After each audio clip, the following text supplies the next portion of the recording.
Good day, learners! How have you been? Welcome back to our Dela class. I am Ma'am Denice Dela Cruz, your Dela teacher. Join me as we learn new lesson in Cookery 7. Are you ready for another fun and exciting learning? If you are, please ready your notebook, learning module, and ball pen. Before we start, don't forget to click the heart reaction if you understand the lesson and comment your questions if you don't. Let's begin.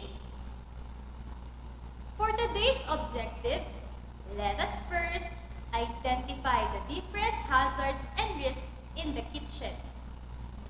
Second, practice occupational health and safety in the kitchen. And lastly, value the importance of knowing hazards and risks in the kitchen. I know that you are all excited for our lesson for today. Let us begin by answering this activity. Write true if the statement is correct and false if it's not. You may key in your answers in the comment box. Number 1. Make sure that all accidents and incidents in the workplace must be recorded. Is it true or false?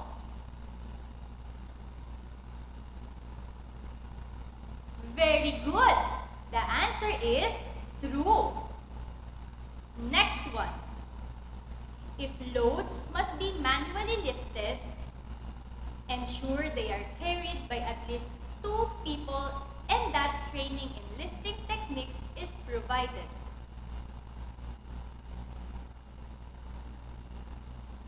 Very good! The answer is true. Number 3. Ensure you have a clean, signed, and unobstructed escape routes, and that your staff are aware of the evacuation procedures. Is it true or false? The answer is true. Very good. Number 4. Hide the first aid kit at all times.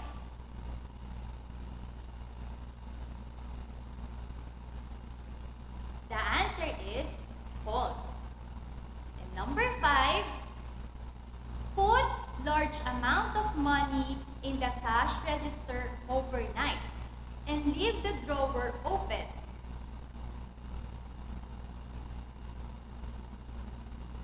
The answer is false. It seems that you fully understood the lesson last week. For today, we will talk about the hazard and risk. A hazard is any source of potential damage, harm, or adverse health effects on something or someone. It is a situation that could be dangerous to people in the workplace. On the other hand, a risk is the chance or probability that a person will be harmed or experience an adverse health effect if exposed to a hazard. The most common hazards are from chemicals, fires, repetitive motion, electricity, and fall-related injuries. Keeping your employees safe and can ensure a happier and more productive workplace. We have different types of hazard and risk in the workplace. First is the exposure to chemicals. Your employees may be at risk of health hazards if their jobs include exposure to chemicals. Substances that can harm your workers include fumes, gases, liquids, solids, dust, vapors, and corrosives. fire. Fire is a risk for your business. No matter what type of company you are running, knowing where your fire extinguishers are, holding fire drills, and informing employees of your emergency escape routes can ensure safety. Next is the repetitive use injury. When your employees repeat the same actions throughout the day, such as typing or rolling dough, or washing windows, they are at risk of repetitive use injury. Injury due to electrical hazards. People who work directly with electricity, including electricians and engineers, are at risk of injury. Personnel who work with electrical equipment in the office are also at risk of injury. And lastly, accidental falls and falling objects. If your employees work at elevated heights, they may be at risk of accidental falls. Anytime objects are stored at or above head level, there is a risk of injury caused by falling objects. Do you have questions? None? Alright, to check your understanding of our lesson, let us have an activity. Spot the hazards and risks in this picture. Key in your answers in the comment box. I will give you 30 seconds to convert to find the missing hazards or risks in this picture. Can you spot the hazards and the risks? You only have 30 seconds.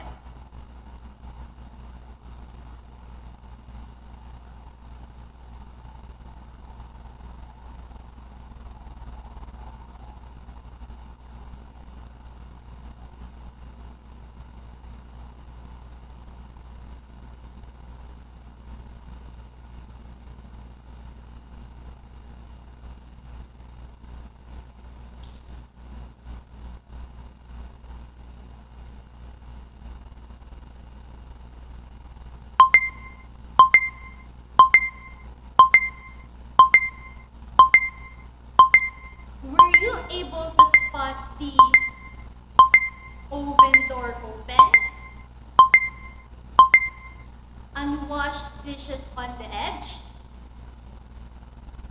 The overloaded socket? The spilled water on the floor? The hanging dishcloth on the hood while the burner is on? The knife on the edge? How about the scattered extension cord? The toaster on? Exposed chemicals under the sink? Lit cigarette on the countertop near a newspaper? And then the uncovered trash bin. Way to go, students! Now, let us have another activity. Choose the letter of the correct answer in the comment box. Number 1.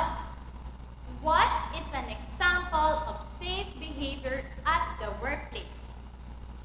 Is it A, speaking to others about unsafe actions? B, never using hazardous substances? Or C, always wearing hearing protection?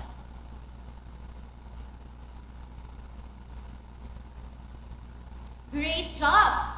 The answer is letter C.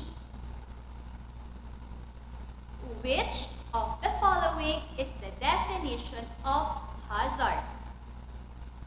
A, something that can cause harm or injury to a person. B, it is a purposeful assessment of the environment. something that requires control, measure.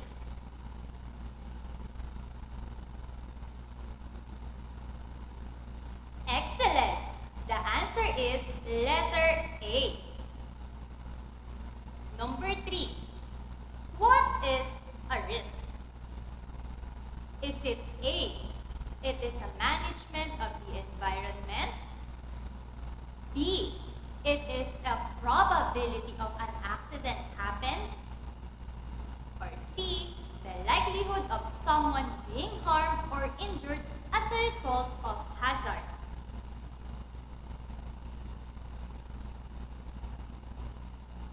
Marvelous! The answer is letter C. An employee who spots a risk in the workplace should blank. A. Ignore the risk. B. Report it to the health and safety officer. Or C. Report it to the supervisor. Great job! The answer is letter B. Lastly, number 5. Why is it important to wear PPE? Is it A, because it looks right? B, because it protects the tools? Or C, because it protects you? Very good! The answer is letter C. Before we end, let us first answer some questions. Question number 1 is from Dalandanan National High School. What is the importance of knowing hazard and risk? Well, it is about knowing how to avoid unintentional accidents in the workplace and at home. Question number 2 from Malinta National High School. How can we practice safety in the kitchen? Of course, you can practice safety in the kitchen by making your workplace free from hazardous chemicals present in the kitchen. And of course, you need to follow safety precautions at all times. For questions not selected, your daily teacher will discuss them during your follow-up discussion. There are various risks that comes while working in the kitchen. Following safety measures while cooking food in a kitchen is an important aspect. Preventive measures and safety policies must be put in a place to avoid injuries that may occur in the workplace. Can I have a heart reaction if you understood our lesson for today? Congratulations, learners! You did a great job! I am very much confident that you have developed the most important skills today. And these are: identify the different hazards and risks in the kitchen. Second, practice occupational health and safety in the kitchen. And lastly, value the importance of knowing hazards and risks in the kitchen. For your assignment, answer the following activity in your Week 9 TL7 learning module. What's more? Thank you very much for making yourself connected in today's lesson. Again, this is Ma'am Dela Cruz, your daily teacher. Keep safe, everyone, and see you again in our next Valenzuela Live! Bye!